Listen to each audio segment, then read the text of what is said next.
Tren penurunan COVID-19 di Indonesia terus terjadi selama beberapa bulan terakhir. Sejak bulan Agustus 2001 lalu, penurunan dari COVID terus terjadi di Indonesia dengan jumlah yang signifikan. Dari ribuan angka kematian yang terjadi, kini kematian akibat COVID hanya berada di bawah 100 orang. Ketua Satgas COVID PBID Jubairi Jurban mengatakan angka kematian harian COVID Indonesia terus turun. Namun tak berarti usaha keluar dari pandemi selesai. Jubairi juga membuat data kematian COVID yang terjadi di Indonesia. Sementara ahli epidemiologi dari Perhimpunan Ahli Epidemiologi Indonesia, Mas Dalina Pane mengatakan kematian akibat COVID beberapa minggu terakhir menurun seiring menurunnya angka konfirmasi baru di Indonesia. Namun tidak dengan mortality rate, angka kematian COVID berkisar antara 2 hingga 9,5% seminggu sejak awal pandemi. Jumlah kematian karena COVID-19 beberapa minggu terakhir terlihat mengalami penurunan seiring dengan penurunan jumlah kasus konfirmasi baru di Indonesia, tetapi tidak dengan angka kematian atau mortality rate. Angka kematian COVID-19 berkisar antara 2 sampai 9,5% per minggu sejak awal pandemi.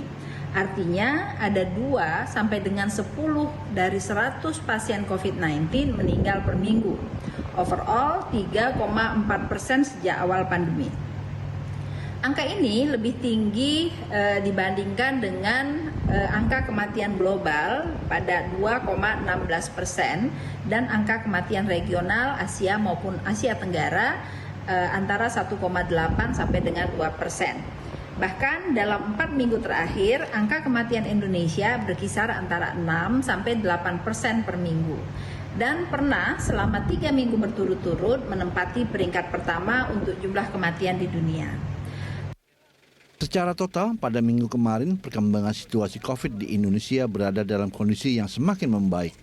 Angka kesembuhan pasien COVID per hari Minggu 26 September 2021 mencapai 4.023.770 jiwa yang mengalami kenaikan hingga 2.976 orang. Tim Liputan Berita 1. Ya, penurunan angka kematian akibat COVID turun drastis di Indonesia dengan jumlah yang sangat signifikan. Dari ribuan angka kematian yang terjadi, kini kematian akibat COVID ini hanya berada di bawah 100 orang pemirsa. Dan untuk membahasnya, kita akan terhubung dengan Siti Nadia Tarmizi, juru bicara vaksinasi COVID-19 dari Kementerian Kesehatan. Dr. Nadia, apa kabar? Terima kasih sudah bergabung bersama kami hari ini. Sama-sama, Mbak Popi. Terima kasih. Baik, ini kabar baik untuk Indonesia. Tingkat kematian corona di Indonesia sudah melebihi 95% gitu ya dalam 2 bulan terakhir ini. Apa sebenarnya yang menyebabkan tingkat kematian akibat COVID ini turun drastis, Dok?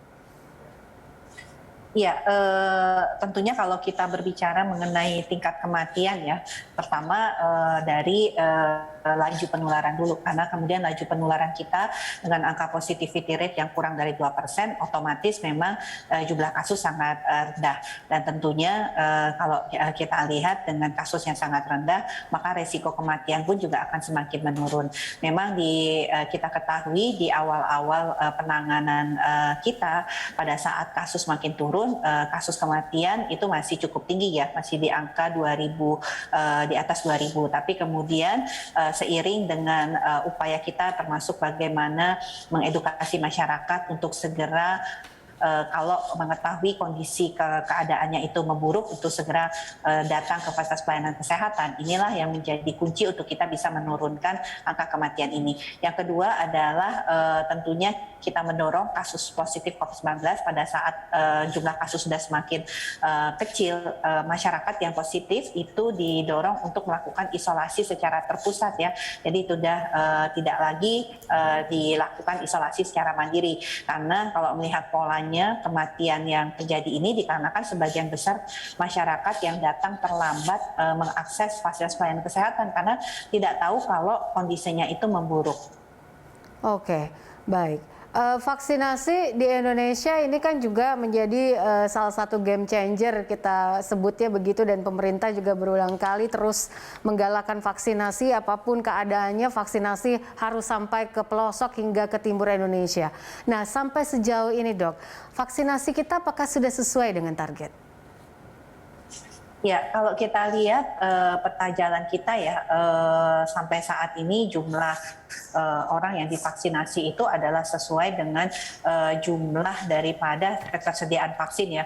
Kurang lebih ada 240 juta vaksin yang kita sudah miliki, dan kalau kita lihat saat ini sudah hampir 135 juta dosis vaksin yang sudah kita suntikan, dan ini tentunya kalau kita lihat sudah lebih dari 78 bahkan mendekati 80 juta ya masyarakat yang sudah mendapatkan vaksinasi, baik itu untuk dosis pertama, dosis kedua, dan juga dosis ketiga.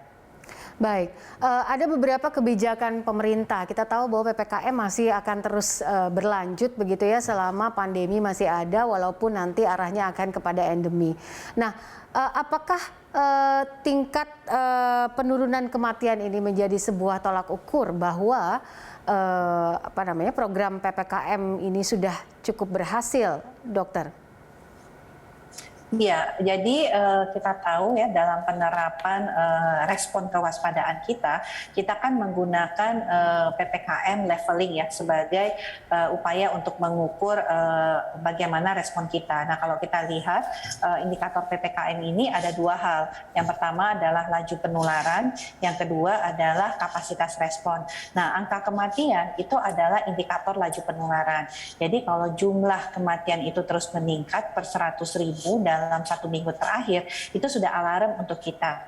Apakah memang banyak kasus di dalam masyarakat yang tidak terdeteksi sehingga banyak menimbulkan kematian. Yang artinya kalau kita lihat kembali pada kapasitas respon, itu ada testing yang dinilai, ada tracing, dan tingkat keterisian tempat perawatan.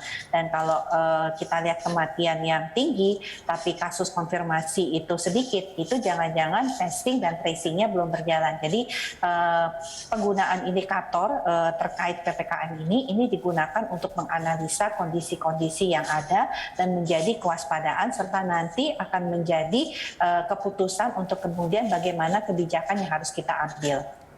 Baik, Bu Nadia, kita kan tahu bahwa baru-baru ini juga ada klaster PTM begitu ya, di mana SD ini terindikasi paling banyak terinfeksi COVID-19. Tentu saja ini menjadi kekhawatiran banyak orang. Kemudian juga kita tahu ada kebijakan baru yang dikeluarkan oleh pemerintah soal bolehnya membuka misalnya pesta pernikahan, konser musik yang memang memperbolehkan orang lain untuk berkumpul dengan, walaupun dengan catatan adanya prokes yang sangat ketat dan juga harus menerapkan menggunakan aplikasi Peduli. Tidakkah kebijakan ini malah membuka sebuah celah baru begitu ya, dengan penambahan indikasi COVID-19 seperti apa yang pemerintah pernah gaungkan juga, bahwa kita harus lebih waspada di akhir tahun 2021 ini terhadap gelombang COVID ketiga? Ya, jadi kita tahu bahwa dari suatu publikasi ilmiah bahwa COVID-19 ini tentunya akan menimbulkan beberapa gelombang ya. Jadi dia sifatnya bukan hanya satu gelombang, tapi akan beberapa multi wave kita sebut ya. Nah, tentunya kita harus selalu bersiap-siap untuk gelombang berikutnya. Walaupun saat ini kasus kita sudah sangat rendah, tapi kita tahu bahwa pandemi ini belum berakhir. Kita masih harus perlu meningkatkan cakupan vaksinasi mencapai angka target, yaitu minimal 70% dari penduduk Indonesia. Dan kemudian yang menjadi penting, kita tahu bahwa setiap terjadinya pelonggaran PPKM, karena PPKM terus kondisinya turun ke level 1 atau 2, artinya memang pasti akan ada peningkatan mobilitas, karena kemudian relaksasi kegiatan masyarakat pasti akan berdampak terhadap peningkatan peningkatan ini, mobilitas. Yang harus kita jaga mobilitas ini menjadi tidak berlebihan. Peningkatan mobilitas tentunya dalam ketentuan ataupun dalam kondisi yang wajar, ini tetap harus kita ikuti dengan protokol kesehatan yang ketat sebagai imbangannya. Jadi peningkatan mobilitas yang terjadi sebagai akibat relaksasi kegiatan masyarakat itu harus diikuti protokol kesehatan yang ketat, karena tanpa prokes yang ketat maka mobilitas itu akan memberikan dampak penyebaran daripada virus COVID-19 itu menjadi lebih cepat di dalam masyarakat. Oke. Dokter, kita tahu bahwa beberapa bulan belakangan ini juga sempat adanya kabar misalnya soal vaksin yang masih mengendap di dinas kesehatan misalnya di beberapa daerah. Pak Jokowi juga sudah sempat bilang bahwa jangan sampai vaksin ini mengendap di dinas kesehatan dan ataupun misalnya rumah sakit ataupun puskesmas. Nah, sampai sejauh ini Kemenkes memantau dan juga mengawasinya seperti apa? Iya, tentunya melalui sistem SMILE dan sistem SMDV yang kita miliki, kita bisa mengetahui berapa jumlah stok yang ada di level baik itu provinsi, kabupaten, kota maupun di layanan. Hanya saja memang pemantauan ini akan sangat tergantung dengan petugas yang selalu secara rutin dan teratur mengupdate situasi stok tersebut. Dan kita juga sudah membuat kebijakan kalau kemudian stok yang ada di provinsi dan kabupaten kota itu masih lebih dari 14 hari, maka kita tidak akan mendistribusikan vaksin pada minggu berikutnya. Dan saat ini kami sedang melakukan validasi data ya, karena ternyata jumlah stok real dengan jumlah stok yang dilaporkan pada sistem itu ada perbedaan. Nah, ini yang sedang dikonfirmasi karena kemudian kita harus melihat bahwa jumlah yang kita distribusikan, yang kita gunakan untuk kemudian ini bisa pengelolaannya menjadi lebih baik, kecepatan juga semakin meningkat adalah dengan memastikan laporan itu betul-betul real sesuai dengan data kondisi di lapangan. Kita juga sudah meminta bahwa untuk percepatan vaksinasi mencapai 2,3 sampai 2,5 juta sehari, itu kita harus percepat juga. Begitu kemudian dari pemerintah pusat mengirimkan vaksin dalam 2 hari, Dinas Kesehatan Provinsi harus sudah mendistribusikan vaksin tersebut ke tingkat kabupaten kota. Dan dalam 2 hari juga kabupaten kota setelah vaksin diterima itu sudah harus distribusikan ke kecamatan ataupun ke sentra-sentra vaksinasi. Baik, Bu Dokter Nadia, terima kasih untuk waktunya bersama kami. Salam sehat selalu dan selamat bertugas kembali. Sama-sama Mbak.